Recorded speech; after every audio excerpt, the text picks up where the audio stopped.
जय हिंद साथियों, स्वागत है आपको हमारे channel YT Shashi idea YouTube channel पर। हमारे चैनल के माध्यम से भूमि सर्वे एवं ज़मीन से जुड़ी अपडेट आपकी जानकारी के लिए हम लाते रहते हैं। जैसा कि आज के थंबनेल से आपको पता चल ही गया होगा कि आज का जो हमारा विषय है, यानी कि जो टॉपिक है वह है अवैध कब्जा।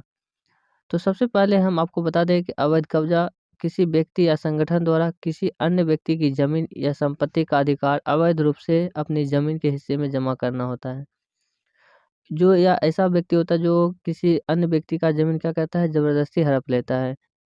अवैध संपत्ति का कब्जा होना एक समस्या है जो संपत्ति के अधिकारी द्वारा उसके स्वामी की मर्जी के बिना उसे अपने ऊपर जमा कर लेने के कारण उत्पन्न होती है। देखिए, इसमें रैयत नहीं चाहता है कि उसका ज़मीन पर कोई अवैध कब्जा करे, लेकिन फिर भी कोई अवैध ज़बरदस्ती उस पे कब्जा कर लेता है। जैसा कि आगे वीडियो में हम आपको 6 मुख्य बिंदु के बारे में बात करेंगे जो आपको जानना काफ़ी महत्वपूर्ण है, जिससे कि इससे जुड़ी जो भी परेशानी हो आप उससे आसानी से निपटारा कर सकते हैं। तो इस वीडियो को पूरा ज़रूर देखें, जिससे कि अगर आपकी ज़मीन पर अवैध कब्ज़ा है, तो यह किस प्रकार से आपकी ज़मीन से अवैध कब्ज़ा हट सकता है। तो चलिए मुख्य बिंदु की ओर। इससे पहले आप भाई को के चैनल को सब्सक्राइब नहीं किए हैं, तो चैनल को सब्सक्राइब कर और वीडियो को लाइक ज़रूर कर दें, जिससे कि हमें भी मोटिवेशन मिलते रहे इसी तरह की और भी वीडियो बनाने के लिए।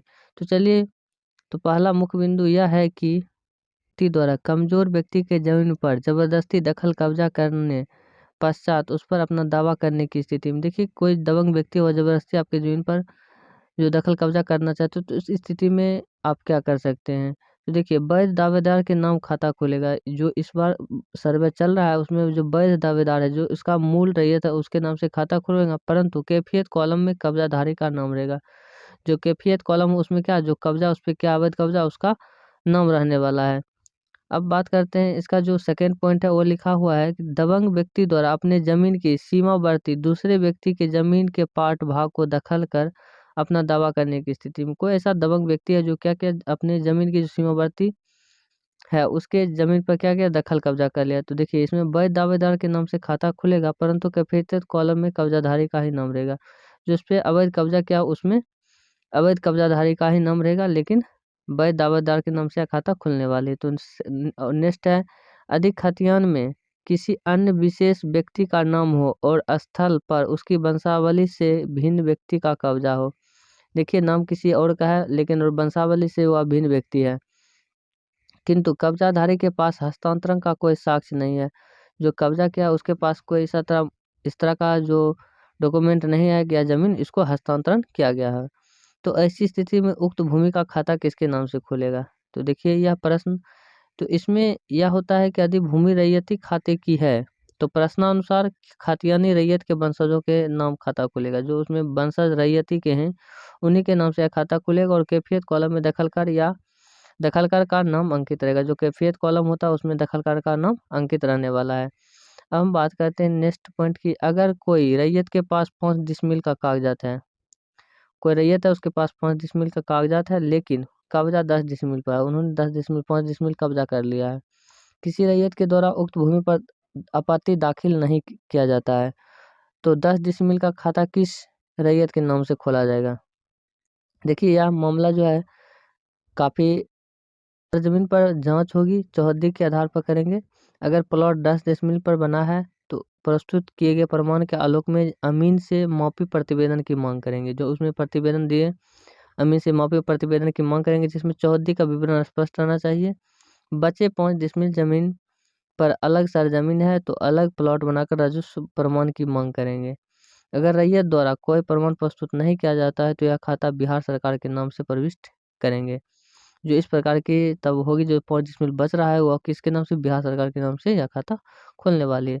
नेक्स्ट पॉइंट की बात अगर हम करें, तो इसमें लिखा है कोई रैयत अपना खतियान प्रस्तुत करेगी कि जमीन मेरा है, दखल किसी दूसरे व्यक्ति द्वारा किया गया तथा मुझे दखल दिलवा दिया जाए।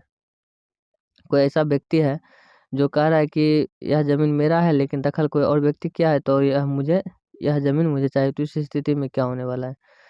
देखिए, तो इस सर्वे में भूमि सर्वेक्षण के दौरान दखल दिलाने की कार्रवाई नहीं होती है। यह सक्षम न्यायालय या सिविल न्यायालय का कार्य है। अगर आप दखल लेना चाहते हैं तो आप यहाँ से सिविल न्यायालय जा सकते हैं, सक्षम न्यायालय के पास आप जा सकते हैं।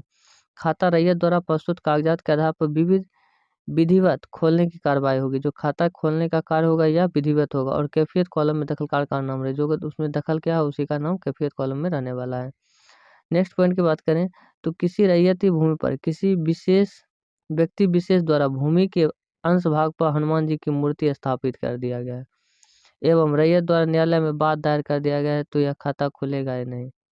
देखिए कि गांव समाज में ऐसा होता है कि कभी कभी किसी के जमीन पे जाके कोई भगवान का प्रतिमा रख दिए, तो इस प्रकार की जो जमीन है उस पे क्या होने वाला है, तो जिस रैयत की भूमि पर है उसके नाम खाता खुलेगा, लेकिन कैफियत कॉलम में मूर्ति या मंदिर का जिक्र रहेगा। जो कैफियत कॉलम उसमें लिखा रहेगा या मूर्ति, यहाँ पे मूर्ति स्थापित हो गया या मंदिर का या जमीन है। इस प्रकार जो है अवैध कब्जा में हमने कुल 6 पॉइंट के बारे में बात कर लिए हैं।